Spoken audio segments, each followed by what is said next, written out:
Hi hello అండి, welcome back to my channel.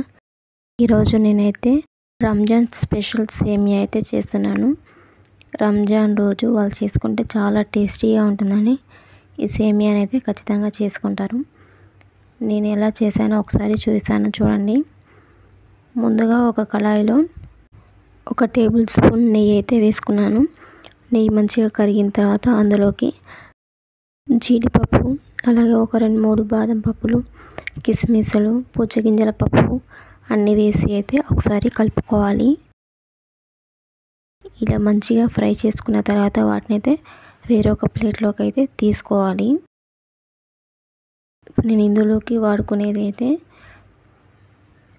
చాలా సన్నగా ఉంటుందండి ఈ సేమియా. రంజాన్ అప్పుడైతే ఈ సేమియాని స్పెషల్గా చేసుకుంటారు ముస్లిం వాళ్ళైతే. నేను కూడా అదే తీసుకున్నాను. ఇప్పుడు డ్రై ఫ్రూట్స్ని అయితే వేయించుకున్నాం కదా, అందులోనే 1 టేబుల్ స్పూన్ నెయ్యి అయితే వేసి ఆ సేమియాని చిన్న చిన్న ముక్కలుగా కట్ చేసుకుంటూ వేయించుకోవాలి.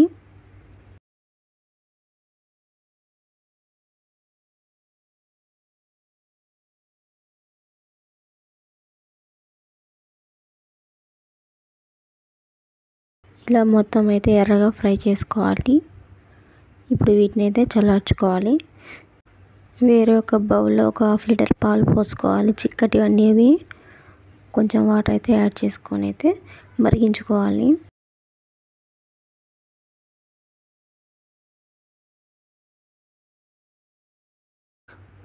చూసారు కదా, పాలు చాలా బాగా మరుగుతున్నాయి. ఒక 2-3 నిమిషాలు అయితే బాగా మరిగించుకోవాలి.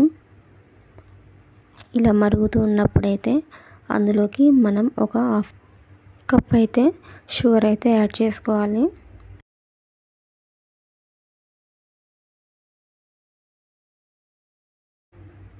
ఇలా షుగర్ అంతా కరిగిన తర్వాత అందులోకి మనం యాలకుల పౌడర్ని అయితే వేసుకోవాలి. నేను షుగరు, యాలకుల గింజలు ఉంటాయి కదండి లోపల సీడ్స్, వాటిని రెండింటిని కలిపి మిక్సీ అయితే పట్టుకున్నాను. దాన్ని వేసిన తర్వాత ఒకసారి కలుపుకొని మూత అయితే పెట్టుకోవాలి. 1 నిమిషం అయితే మరిగించుకోవాలి.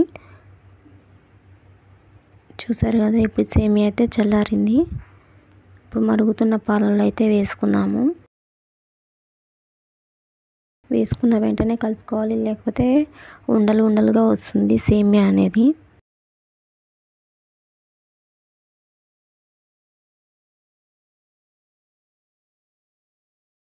సేమియా వేసిన తర్వాత కూడా ఒక 2-3 నిమిషాలు అయితే ఉడికించుకుందాము. మంచిగా ఉడుకుతుంది.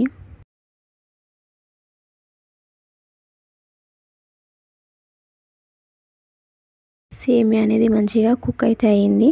ఇప్పుడు ఇందులోకి మనం వేయించి ఉంచుకున్న డ్రై ఫ్రూట్స్ని అయితే ఇందులో అయితే వేసుకుందాం. అలాగే కొన్ని పచ్చి కొబ్బరి ముక్కలు కూడా వేసుకుంటున్నాను. అంతేనండి, చాలా సింపుల్గా చేసుకోవచ్చు.